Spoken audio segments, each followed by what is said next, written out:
पूजा, मैं आपसे जानना चाहूँगी, अभी थोड़ी देर पहले जो पैनल हमने देखा मार्केट का, उसमें भी एसटीटी का जिक्र हुआ, और ये करना ज़रूरी भी है क्योंकि सबसे पहले हम इसी की बात कर रहे हैं। इसका इफेक्ट आप अब इस पे भूल जाते हैं कि किस तरीके से पड़ा। अगर मैं अपने पोर्टफोलियो में देखूं कि मैंने इक्विटी फंड ले रखा है, मैंने मल्टी एसेट एलोकेशन फंड ले रखा है, कोई फ़र्क पड़ रहा है क्या? आपको दिख रहा है?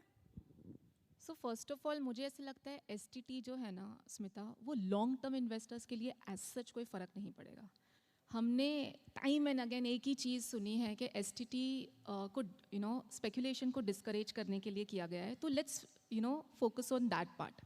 जो इफ़ेक्ट आ रहा है आर्बिट्राज फंड्स हैं, या जैसे आपने कहा मल्टी एसेट कैटेगरी है या इक्विटी सेविंग्स है, आर्बिट्राज में हम पैसा क्यों रख रहे हैं? शॉर्ट टर्म के लिए, राइट? रिटर्न बनाने के लिए तो नहीं, राइट?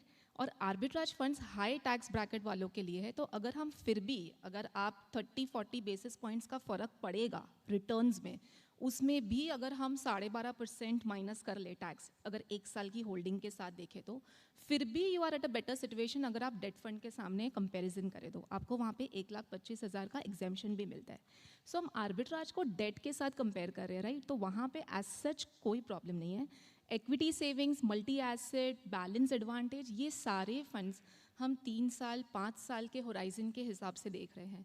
सो मार्जिनल इफेक्ट रिटर्न में एज सच कोई लॉन्ग टर्म में आपको फ़र्क नहीं पड़ेगा मेरे हिसाब से। सो जो भी इन्वेस्टर्स हैं उन्हें एसटीटी सुन के अपने इन्वेस्टमेंट्स को या अपने गोल्स को, जिसके लिए आपने वो इन्वेस्टमेंट कर रखा है, उसमें कोई चेंजेस करने की ज़रूरत नहीं है। अच्छा, ये क्लैरिटी मिली लोगों को। अब